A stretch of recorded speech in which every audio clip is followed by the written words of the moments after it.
जय श्री राधा रानी सरकार की, जय श्री कृष्ण भगवान की, जय श्रीमद् भागवत महापुराण की।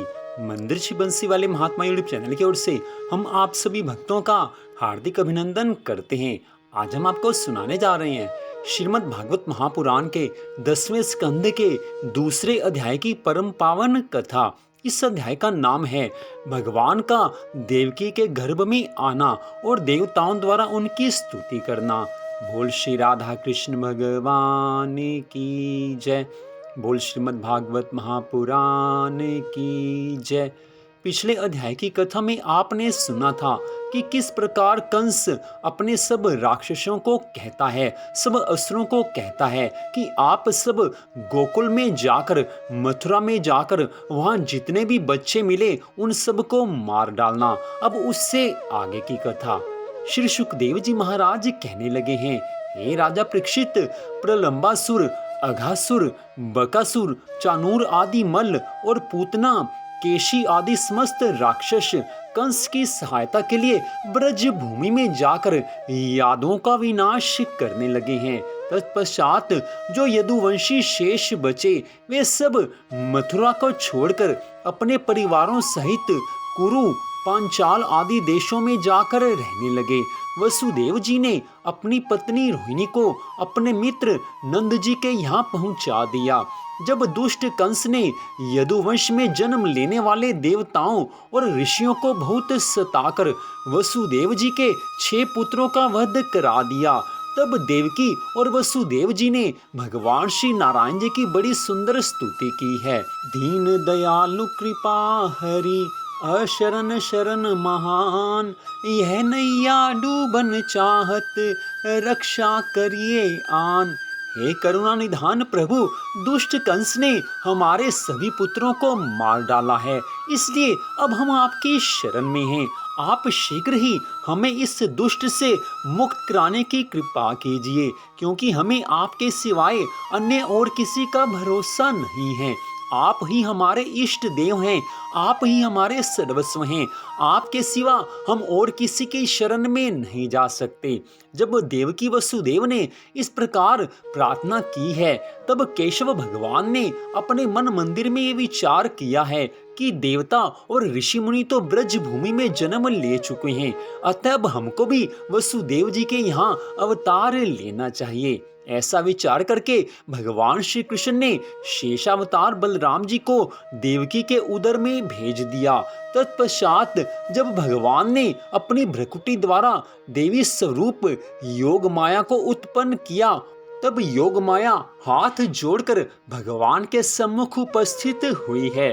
तब प्रभु ने उनसे कहा कि तू मथुरापुरी में पहुंचकर इतना कर कि देवकी के गर्भ में मेरे अंशावतार जो बलराम जी विद्यमान हैं, उन्हें उसके गर्भ से निकालकर रोहिणी के गर्भ में पहुंचा दे।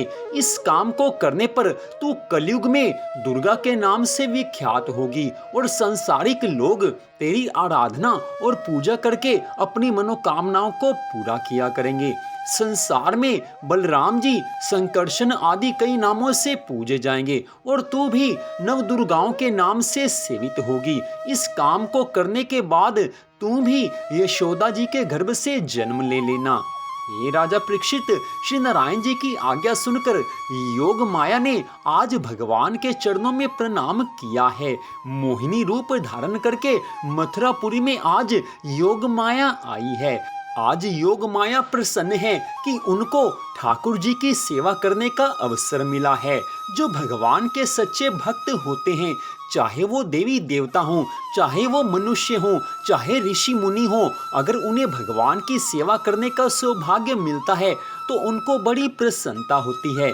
आज योग माया के हृदय में अत्यधिक प्रसन्नता है।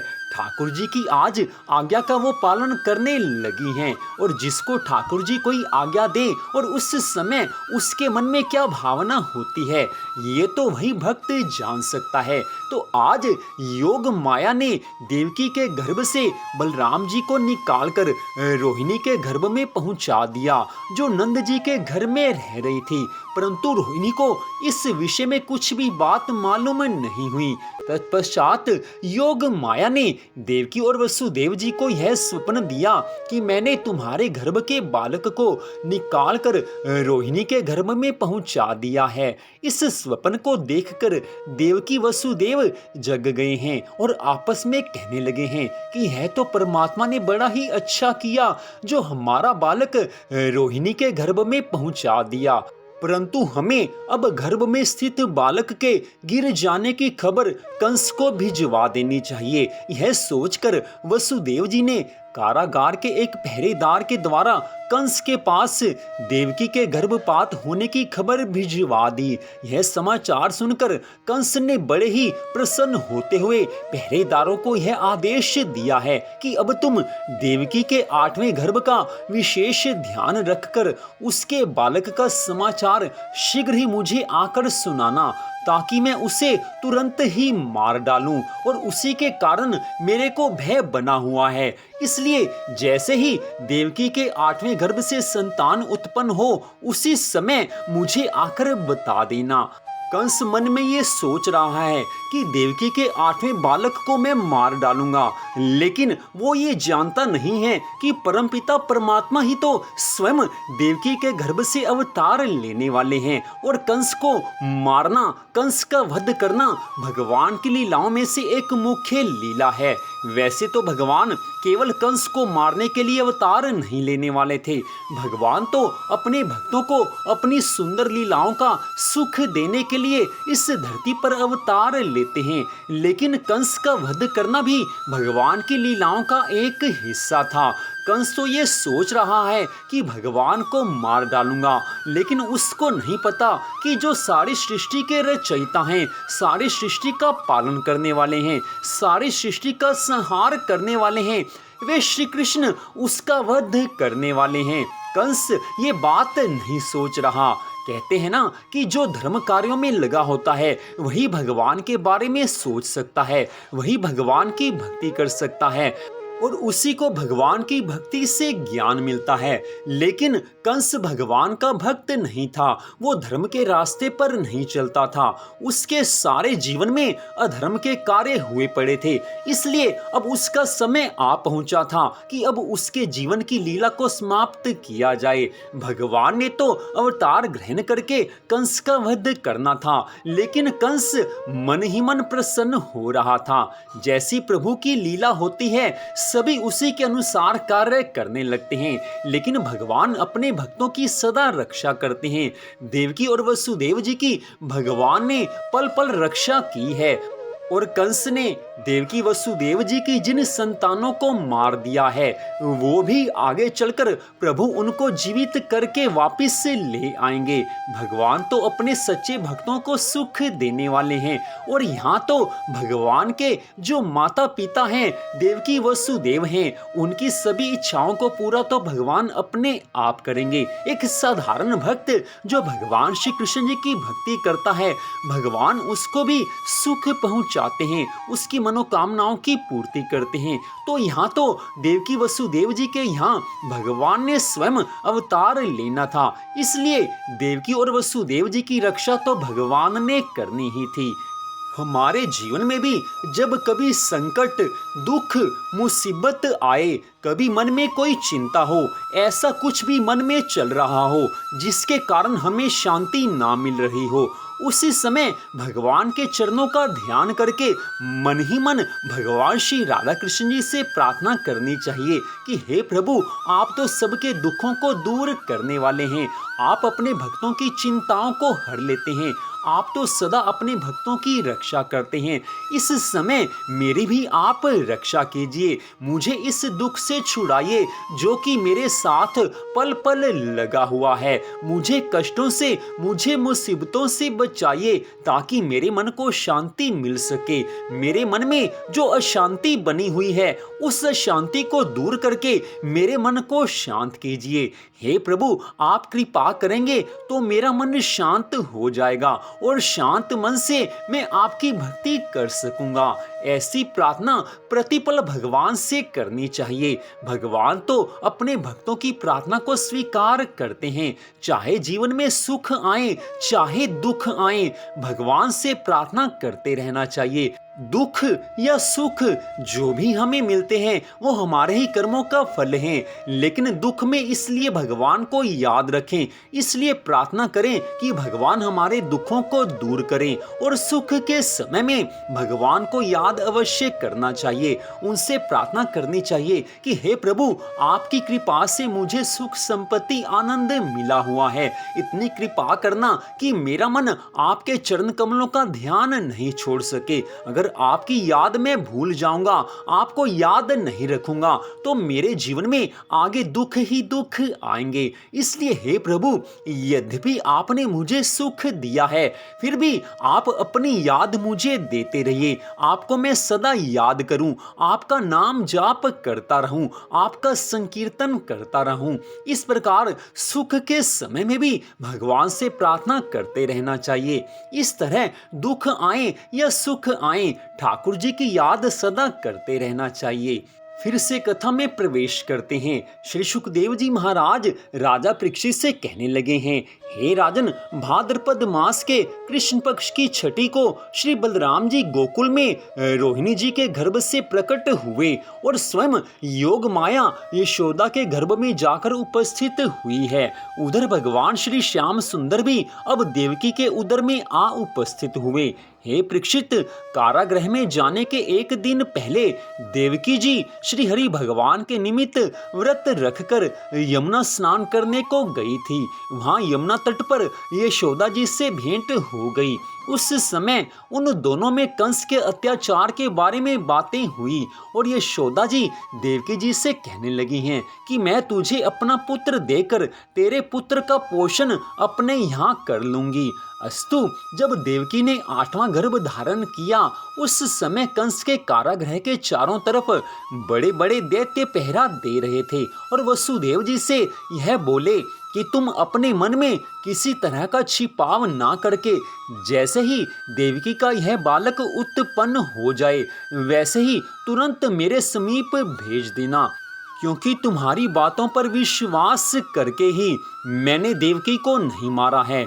इसके पश्चात दूसरे दिन पुनः कारागृह में जाकर देवकी की ओर देखकर कंस बोला कि जैसा तेज अब की बार इसके मुख पर चमक रहा है, वैसा तेज पिछले 7 बालकों के समय नहीं चमकता था। इसलिए मुझे पूर्ण विश्वास हो गया है कि मेरा मारने वाला काल रूपी बालक इसी के गर्भ में स्थित है।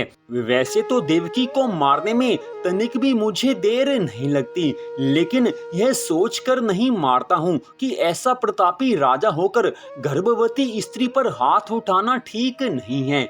इसलिए इसके गर्भ में जो मेरा काल रूपी बालक बैठा है उसको जन्म लेते ही मैं मार डालूंगा। जैसे ही उसका जन्म होगा तुरंत ही उसका वध कर दूंगा और अपने प्राणों की रक्षा करूंगा।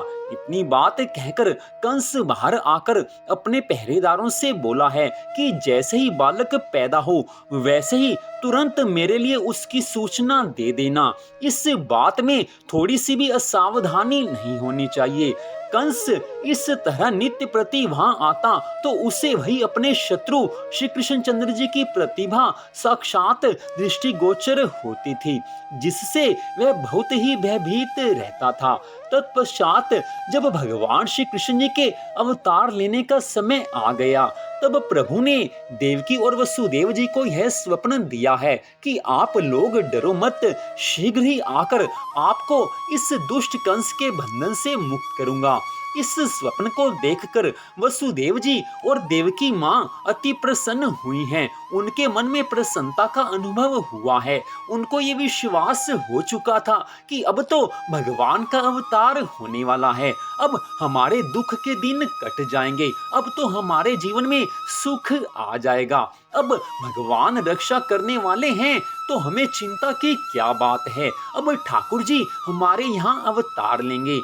आज देवकी और वसुदेव जी के मन में जो प्रसन्नता के, जो आनंद के भाव हैं, उसको किन्हीं भी शब्दों में व्यक्त नहीं किया जा सकता। देवकी और वसुदेव जी के यहाँ भगवान का अवतार होना है। लीला पुरुषोत्तम भगवान श्री कृष्ण जी ने देवकी और वसुदेव जी के यहाँ अवतार लेना है। कितनी प्रसन्नता उनके मन में हुई होगी जब भगवान ने उनको स्वप्न में आकर सब बात बताई है। उस प्रसन्नता का अनुभव कोई नहीं कर सकता। भगवान की कृपा से थोड़ा सा अनुभव हो भी जाए तो भी शब्दों में व्यक्त करना नामुमकिन है, क्योंकि भगवान के मिलने का आनंद, भगवान की कृपा का आनंद जिसको मिलता है वही उसको अनुभव कर सकता है, दूसरा उसको अनुभव नहीं कर सकता, और शब्दों में उसको व्यक्त करना तो बिल्कुल ही नामुमकिन है। तो आज देवकी और वसुदेव जी अति प्रसन्न हैं, क्योंकि लीला पुरुषोत्तम भगवान श्री कृष्ण जी के अवतार लेने का शुभ समय आने वाला है। वो शुभ घड़ी आने वाली है कि जब त्रिलोकी के मालिक भगवान श्री कृष्ण जी स्वयं देवकी के गर्भ से अवतार ग्रहण करेंगे। तो यहीं पर श्रीमद् भागवत महापुराण के 10वें स्कंद के दूसरे अध्याय की कथा का विश्राम होता है। अगले अध्याय की कथा में भगवान श्री कृष्णचंद्र जी के अवतार की बड़ी सुंदर कथा है, बड़ी प्रेममयी कथा है। आप सबसे ये निवेदन है कि आप श्रीमद् भागवत महापुराण की इस कथा को उस समय सुने जब आपका मन पूरी तरह से कथा में लग सके, क्योंकि इस कथा को उसी समय सुनना चाहिए जब मन घर के कामों में ना लगा हो। अगर मन में कुछ और बात चल रही हो तो उस समय कथा सुनने का लाभ पूरा नहीं मिलता। जब मन में कोई और बात ना हो तब ये कथा सुननी चाहिए। दिन में किसी भी समय आप इस कथा को सुने, लेकिन मन लगाकर सुने। मन में भगवान की कथा होगी तो भगवान रक्षा करेंगे। भगवान की कथा को जो श्रद्धा भावना से सुनते हैं वही भगवान श्री राधा कृष्ण जी की कृपा प्राप्त कर सकते हैं। इसलिए विशेष रूप से ये बात ध्यान में रखनी चाहिए कि कथा जब भी सुने पूरी श्रद्धा भावना से सुने। दिन में किसी भी समय कथा सुने, सुबह, दोपहर, शाम या रात्रि में जब भी सुने पूरी श्रद्धा भावना से सुने। तो मंदिर श्री बंसी वाले महात्मा यूट्यूब चैनल की ओर से आज की इस कथा को सुनने के लिए आप सबका हार्दिक धन्यवाद। भगवान श्री राधा कृष्ण जी की श्रीमद् भागवत महापुराण की अनंत कृपा सदा आप सब पर, आपके परिवार पर बनी रहे, इसी मंगल कामना के साथ जय श्री राधा रानी सरकार की, जय श्री कृष्ण भगवान की, जय श्रीमद् भागवत महापुराण की, जय श्री सुखदेव जी महाराज की। जय जय श्री राधे, जय जय श्री राधे, जय जय श्री राधे श्याम।